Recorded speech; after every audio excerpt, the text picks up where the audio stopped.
ओम शांति।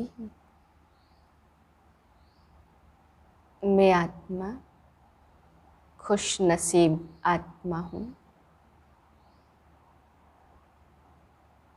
भाग्य विधाता द्वारा मिले हुए भाग्य को बांटने वाली, बढ़ाने वाली खुश नसीब आत्मा हूँ। स्वयं भाग्य विधाता मुझ आत्मा का नसीब बना रहे हैं। मैं आत्मा खुश नसीब आत्मा हूँ।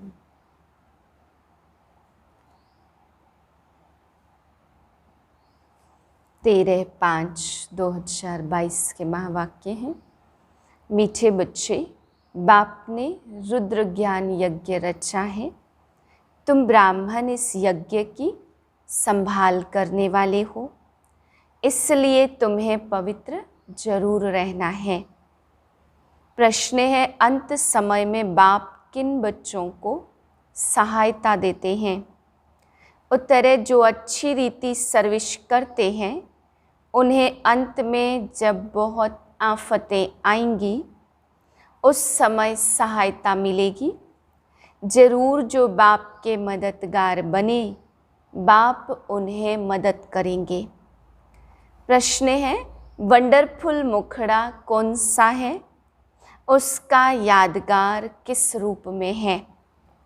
उत्तर है, शिव बाबा जिससे अपना मुखड़ा नहीं, वह जब इस मुखड़े का आधार लेते हैं तो वह हो जाता वंडरफुल मुखड़ा।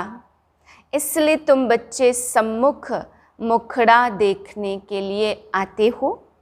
इसका यादगार रुंडमाला में मुखड़ा दिखाते। गीत है, कितना मीठा कितना प्यारा शिव भोला भगवान। ओम शांति। बेहद का बाप कहते, मैं एक ही बार 5000 वर्ष बाद बच्चों का मुखड़ा देखता हूँ। बाप को अपना मुखड़ा तो है नहीं। शिव बाबा भी पुराने शरीर का लोन लेते तो तुम बाप दादा दोनों का मुखड़ा देखते हो। तब कहते हैं बाप दादा का याद प्यार स्वीकार हो।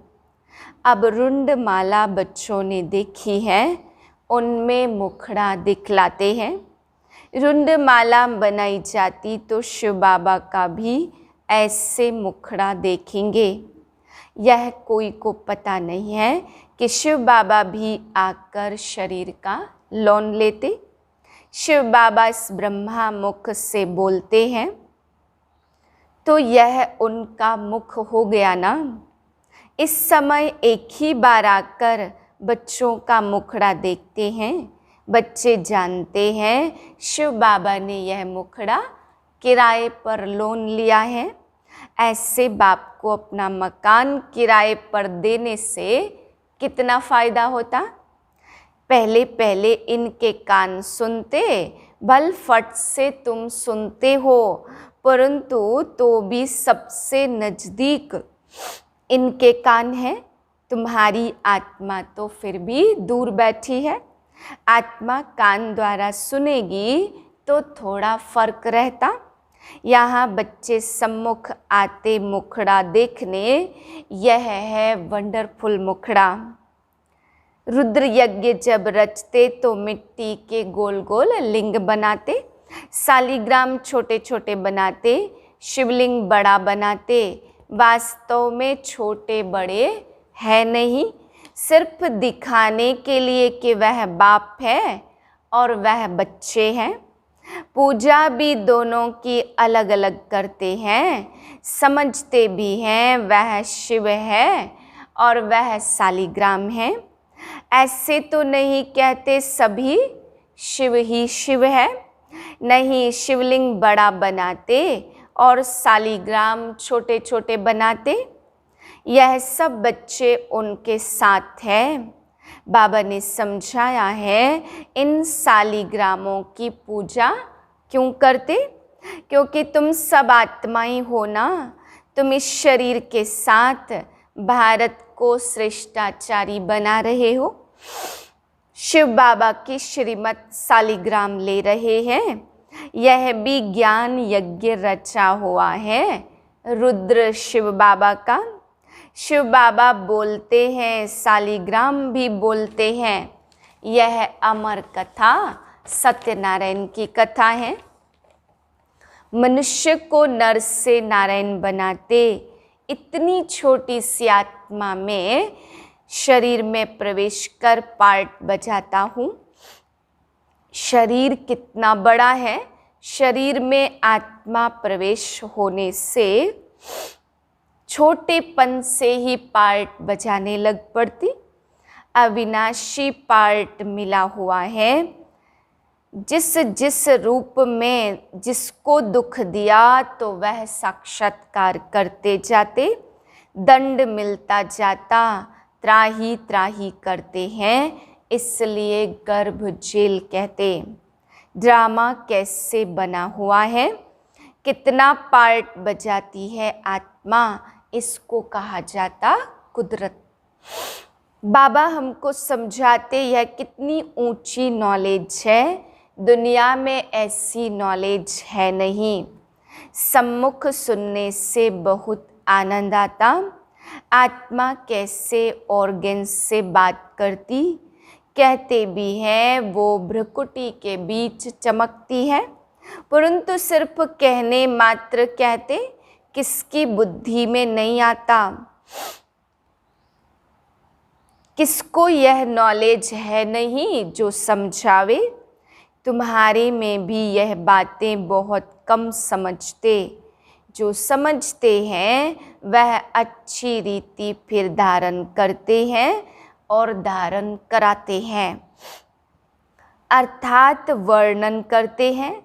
तुमको बाबा ऐसे कर्म सिखलाते जिससे तुम ऐसे बन सकते हो। जब तुम ब्रह्मा मुख वंशावली बने हो तब शिव बाबा ब्रह्मा मुख से तुमको यह नॉलेज सुनाते। कितना रात दिन का फर्क है, कितना घोर अंधियारा है। कोई भी बाप को नहीं जानते जिससे रोशनी मिले। चक्र फिरता रहता है, कुछ भी नहीं जानते। गाया भी हुआ है। अहिल्याएं कुब्जाएं गणिकाएं जो हैं उनको आकर पढ़ाते हैं। प्रदर्शनी में बहुत बड़े बड़े आदमी भी आते, परंतु उनकी तकदीर में है नहीं। बाप है ही गरीब निवाज।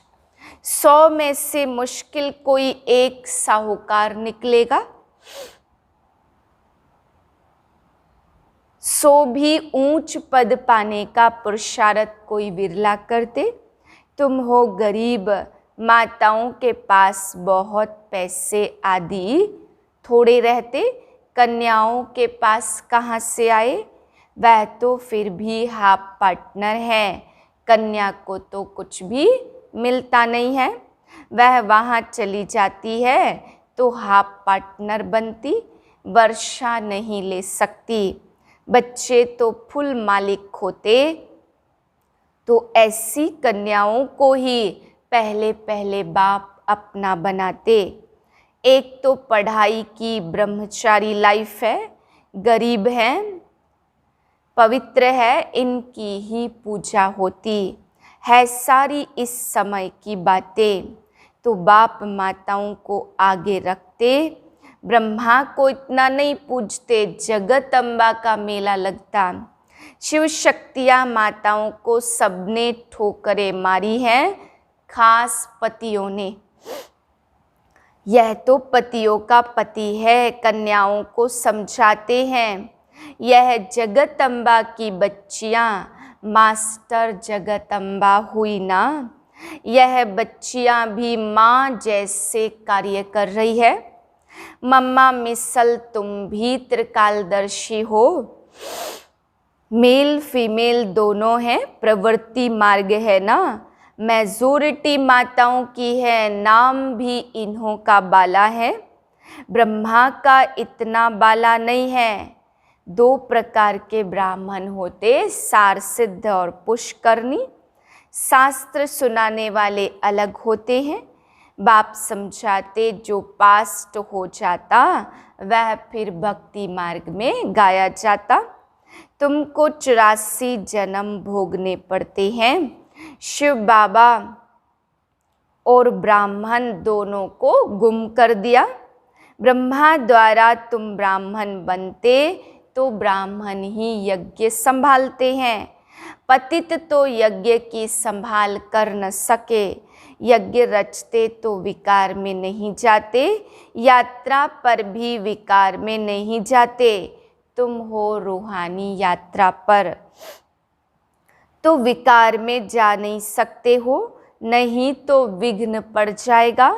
तुम्हारी है रूहानी यात्रा।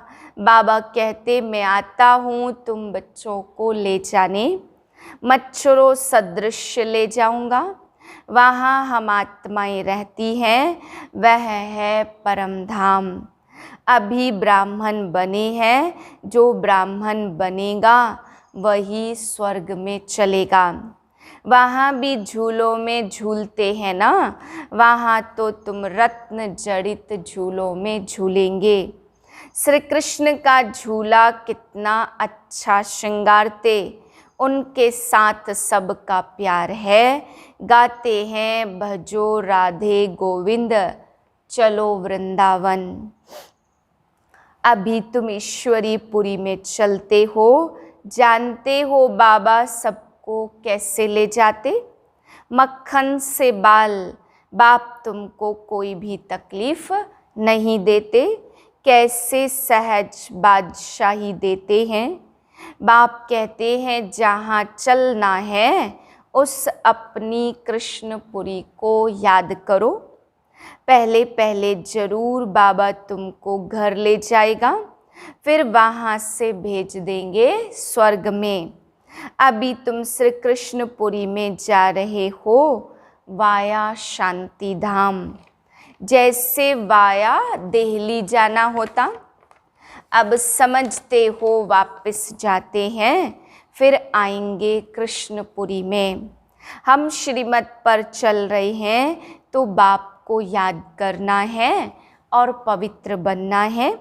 यात्रा पर हमेशा पवित्र रहते हैं। पढ़ाई भी ब्रह्मचर्य में पढ़ते हैं, पवित्रता जरूर चाहिए। बाप फिर भी बच्चों को पुरुषार्थ कराते। इस समय का पुरुषार्थ तुम्हारा कल्प कल्प का बन जाएगा। पुरुषार्थ तो करना चाहिए ना। यह स्कूल है बहुत बड़ा, तो जरूर पढ़ना चाहिए। भगवान खुद पढ़ाते, एक दिन भी मिस करना नहीं चाहिए। मोस्ट वैल्यूबल पढ़ाई है, यह बाबा कभी भी मिस नहीं करेगा। यहाँ तुम बच्चे सम्मुख खजाने से झोली भर सकते हो। जितना पढ़ेंगे उतना नशा चढ़ेगा। बंधन नहीं है तो फिर ठहर सकते हैं, परंतु माया ऐसी है जो बंधन में बांध देती। बहुत है जिनको छुट्टी भी मिलती है। बाबा कहते पूरा रिफ्रेश हो जाओ, बाहर जाने से फिर वह नशा नहीं रहता। बहुतों को सिर्फ मुरली पढ़ने से भी नशा चढ़ जाता। बड़ी आफतें आनी है, मदद उनको मिलेगी जो मददगार बनेंगे। अच्छी रीति सर्विस करेंगे तो उनको अंत में सहायता भी तो मिलती है ना। अच्छा मीठे मीठे सिकिलधे बच्चों प्रति माता पिता बाप दादा का याद प्यार गुड मॉर्निंग। रूहानी बाप की रूहानी बच्चों को नमस्ते। हम रूहानी बच्चों की रूहानी बाप को नमस्ते। धारणा के लिए पहली पॉइंट, पढ़ाई मोस्ट वैल्यूबल है। स्वयं भगवान पढ़ाते हैं, इसलिए एक दिन भी मिस नहीं करनी है। ज्ञान खजाने से रोज झोली भरनी है। दूसरी पॉइंट, यह पढ़ाई का समय है। यात्रा पर चल रही है, रुद्र यज्ञ की संभाल करनी है, इसलिए पवित्र जरूर रहना है। किसी भी विकार के वश हो विघ्न नहीं डालना है। वरदान है भाग्य विधाता बाप द्वारा मिले हुए भाग्य को बांटने और बढ़ाने वाले खुशनसीब भाव। सबसे बड़ी खुशनसीबी यह है जो भाग्य विधाता बाप ने अपना बना लिया। दुनिया वाले तड़पते हैं कि भगवान की एक सेकंड भी नज़र पड़ जाए और आप सदा नैनों में समाये हुए हो। इसको कहा जाता है खुशनसीब। भाग्य आपका वर्षा है। सारे कल्प में ऐसा भाग्य अभी ही मिलता है, तो भाग्य को बढ़ाते चलो। बढ़ाने का साधन है बांटना। जितना औरों को बांटेंगे अर्थात भाग्यवान बनाएंगे, उतना भाग्य बढ़ता जाएगा। स्लोगन है निर्विघ्न और एकरस स्थिति का अनुभव करना है तो एकाग्रता का अभ्यास बढ़ाओ। ओम शांति।